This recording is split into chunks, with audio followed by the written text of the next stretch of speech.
Good morning children. आज की हम केमिस्ट्री क्लास स्टार्ट करते हैं।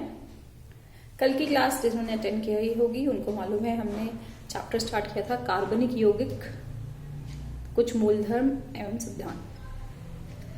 कल आप लोगों में से बहुत को कंफ्यूजन था चैप्टर नंबर के बारे में, बुक के बारे में। देखिए, जो लोग एनसीईआरटी का कॉन्टेक्स्ट फॉलो कर रहे हैं उनको ऑलरेडी क्लियर हो गई थी बात। अदरवाइज अरिहंत के हिसाब से ये आपका चैप्टर नंबर 22 है।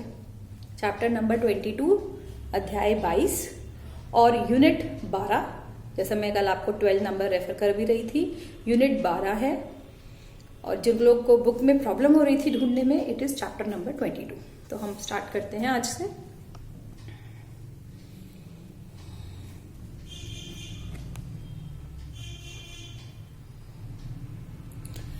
कल हम डिस्कस कर चुके हैं कार्बनिक रसायन, उसकी परिभाषा। एक बार मैं फिर आप लोग को रिकैप करवा देती हूँ। कार्बनिक रसायन आपकी रसायन विज्ञान की वह शाखा जिसमें हम मुख्यतः कार्बन तथा कार्बन के यौगिकों के बारे में पढ़ते हैं। कार्बन, ये कल काफी डिस्कशन हो चुका है इस टॉपिक पे कि कार्बन को इतनी विशेषता क्यों दी गई है, क्योंकि उसके पास दो मुख्य गुण है, श्रृंखलन और चतुसंयोजकता।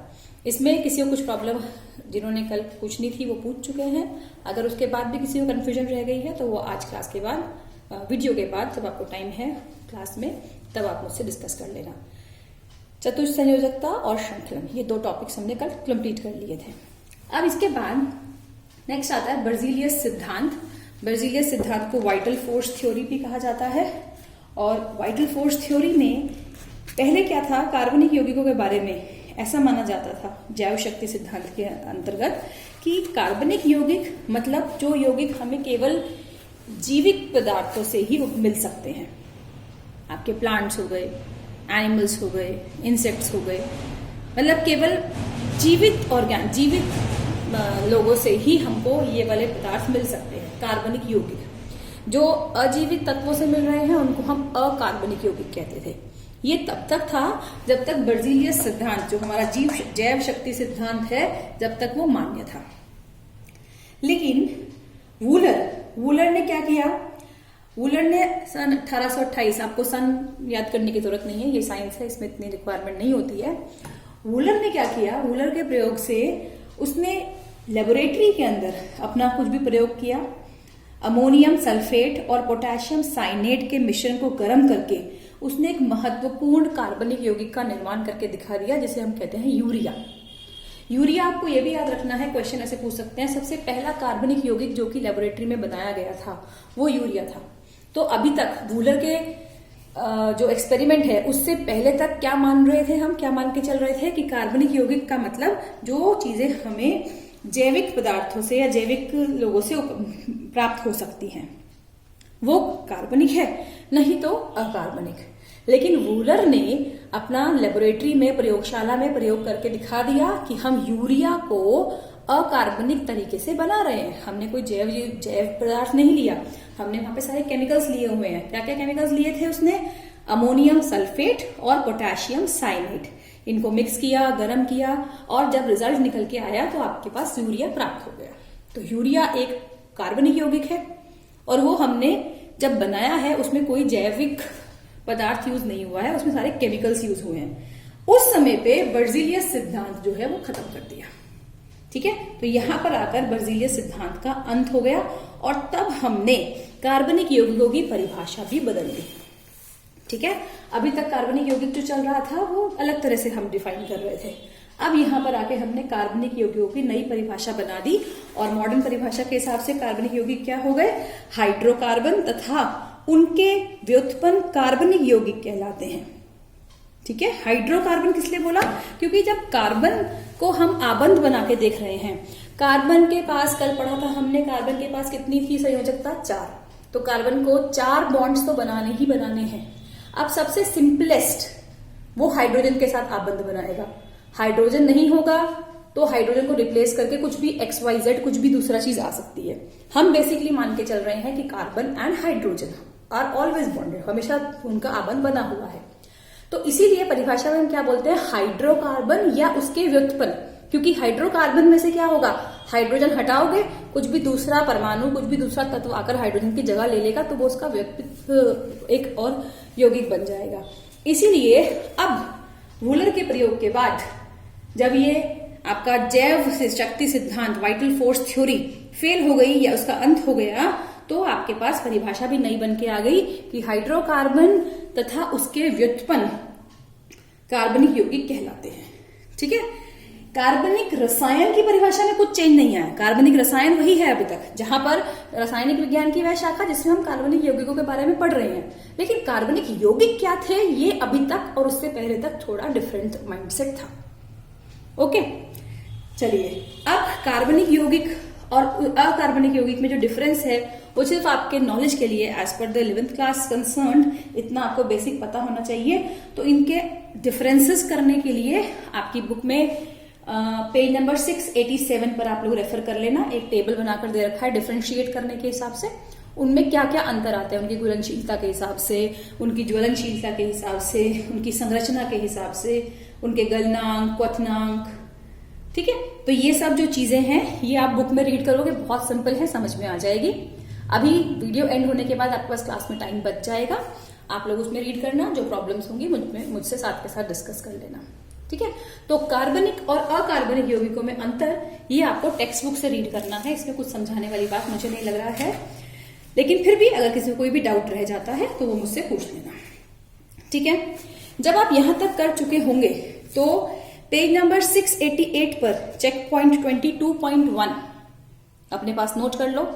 आई होप जब भी आप क्लास अटेंड करते हो तो पेन पेपर लेकर बैठते होंगे, ऑफ कोर्स, है ना, तो अपने पास आप नोट कर लीजिए पेज नंबर 688 चेक पॉइंट 22.1। ये वाले क्वेश्चन सब लोग पढ़ेंगे आज, इनके आंसर्स सोच के देखेंगे। कुछ भी प्रॉब्लम होगी तो मुझसे आप कल बात कर लेना क्लास में, या आज भी, जैसे भी। ठीक है, ये आप मुझसे डाउट्स क्लियर कर लेना। जब आपकी सैटरडे को वर्कशीट होगी तो उसमें मुझे नहीं ये चाहिए कि हमें आंसर नहीं पता, ऐसे वाले स्टूडेंट्स मुझे नहीं चाहिए। Got it? मैंने आपको दोबारा से एक बार रिपीट कर रही हूं, page number 688 Arihant book check point 22.1। इसके सारे क्वेश्चंस आज ही आप लोग बैठकर सोचेंगे। जिस किसी के आंसर में कुछ भी कंफ्यूजन होगा मुझसे क्लियर करोगे। ओके, नेक्स्ट एक और चीज, कल किसी ने मुझसे एक डाउट भी पूछा था, मुझे भी नाम आप लोग के नहीं पता बेटा, धीरे धीरे मुझे याद हो जाएंगे। कुछ श्रृंखलन के बारे में आपको वो डाउट क्लियर हो गया था? अगर नहीं क्लियर हुआ तो आज भी आप पूछ सकते हो दोबारा से। ओके, एनीवेज, अभी शुरुआत में देखो आपके नाम मुझे याद होने में टाइम लगेगा, तो जब भी कोई डाउट पूछते हो अपने डाउट के साथ नीचे अपना नाम लिख के प्लीज सेंड किया करो, ताकि मुझे आपके मेमोराइज करने में इजी हो जाएंगे। ठीक है, over a period of time I learn your names, then it won't be required. चलिए, अब नेक्स्ट आता है हमारा अगला टॉपिक, कार्बनिक यौगिकों में आबंध। आबंधन चैप्टर में आप ऑलरेडी सीख चुके हैं, आबंध कई प्रकार के होते हैं। अब कार्बनिक यौगिकों में जो आबंध मिलते हैं वो दो कैटेगरी में है, सिग्मा आबंध और पाई आबंध। सिग्मा आबंध परिभाषा तो आप लोग को पता है, सिग्मा आबंध कैसे बनता था, जहां पर ऑर्बिटलों का जो अतिव्यापन हो रहा है वो समान अक्ष पर होता है। जब समान अक्ष पर उनके सिरों का अतिव्यापन होता है तो वो क्या बनाते हैं, सिग्मा आबंध। ठीक है, तो कार्बन के केस में, कार्बन का जब आबंध बनेगा, कार्बन के केस में जब ऐसे वाला अतिव्यापन है, ये हमारा पी कक्षक है एक कार्बन का और यहां से दूसरे कार्बन का, तो इनका जो अतिव्यापन हुआ है वो समान अक्ष पर हो रहा है, तो ये जो आबंध यहां पर बना ये हमारा सिग्मा आबंध बन गया। ठीक है, सिग्मा आबंध क्या हो जाएगा, कार्बनिक यौगिकों में ऐसा आबंध जहां पर दो कक्षक समान अक्ष पर अपने सिरों का अतिव्यापन करते हैं। ठीक है, ये होता है आपका सिग्मा आबंध। अब सिग्मा आबंध आपका अगर कार्बन और हाइड्रोजन के बीच में आप दिखा रहे हो, कार्बन के अंदर कौन से ऑर्बिटल होते हैं, कौन सा कक्षक होता है, पी, जो आबंधन में जाएगा, और हाइड्रोजन में एस, तो उस समय एस और पी के बीच में हमारा सिग्मा आबंध बन रहा है। ठीक है, इस तरह से उसको आप दर्शा सकते हो। चलिए मैं आपको डिटेल में समझा देती हूँ। सी, कार्बन का 6 इलेक्ट्रॉनिक विन्यास किया, 1s2, 2s2 एंड 2p2। ठीक है, p यहां पर इस तरह से px, py, pz, ये 3 होते हैं, तीनों को मैंने अलग अलग लिखा, आप एक साथ भी लिख के दिखा सकते हो। तो इनका ये वाला p कक्षक में एक इलेक्ट्रॉन है, यहां से हाइड्रोजन का s कक्षक आएगा, क्योंकि हाइड्रोजन में 1s1 ही होता है, इसमें एक इलेक्ट्रॉन आया, p में एक इलेक्ट्रॉन था, दोनों अतिव्यापित होकर इस तरह से ये आबंध बना लेंगे। तो यहां पर जो आबंध बना है ये सिग्मा आबंध बना है, क्योंकि समान कक्ष पर अतिव्यापन हुआ, और ये जो अतिव्यापन हुआ है ये s और p के बीच में हुआ है, इसलिए हम इसको बोलते हैं sp सिग्मा आबंध। ठीक है, आप जब दो p कक्षकों का आप अतिव्यापन दिखाओगे तो वो हो जाएगा हमारा pp अतिव्यापन।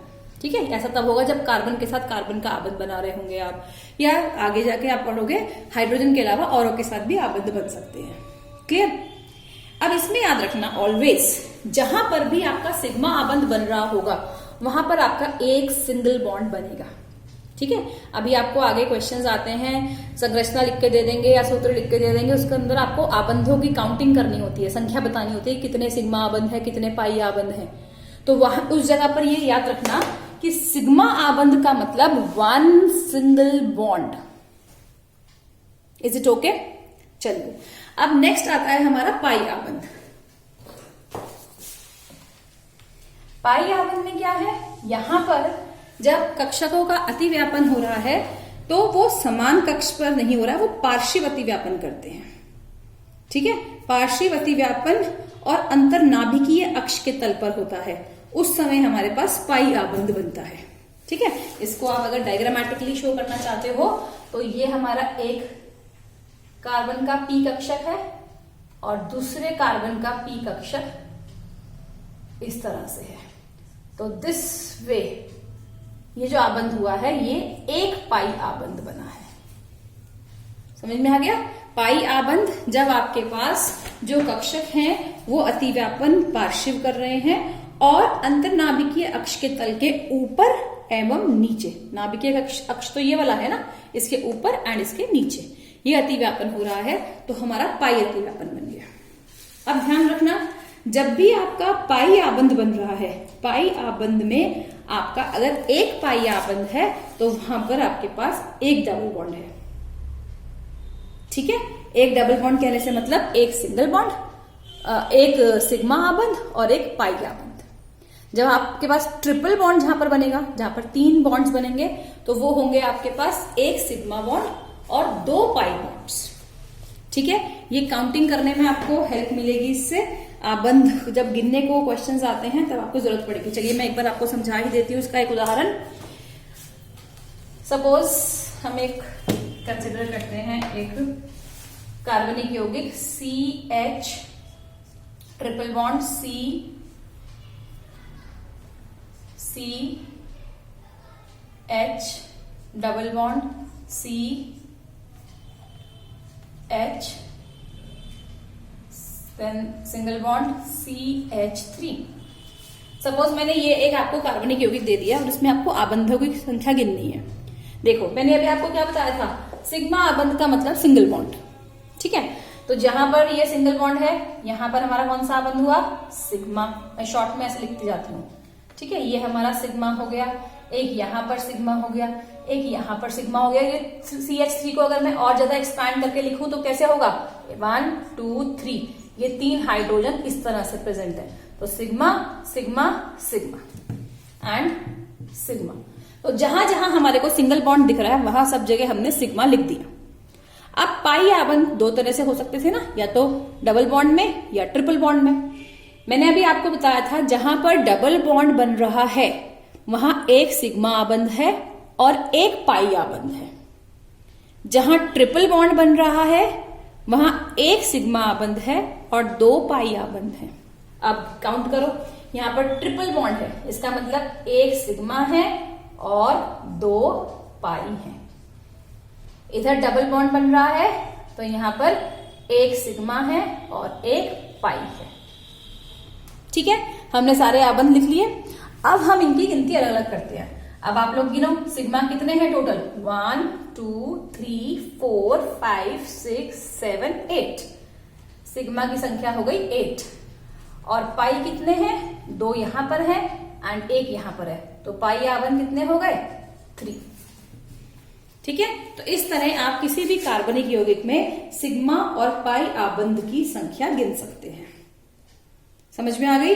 एक और बार मैं बता रही हूं, सिंगल बॉन्ड का मतलब ओनली एक सिग्मा बॉन्ड, डबल बॉन्ड का मतलब एक सिग्मा और एक पाई बॉन्ड, ठीक है, और ट्रिपल आबंध का मतलब एक सिग्मा एंड 2 पाई आबंध।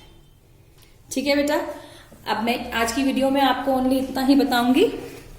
यहां तक का टॉपिक वीडियो के बाद अगर कुछ भी कंफ्यूजन रह जाती है तो आप मुझसे क्लास में पूछ लो। अब इस टॉपिक तक की आप टेक्स्ट बुक की रीडिंग कर लेना, प्रॉब्लम्स जो आएंगी पूछ लेना, एंड इसके आगे से हम कल कंटिन्यू करेंगे। Thank you.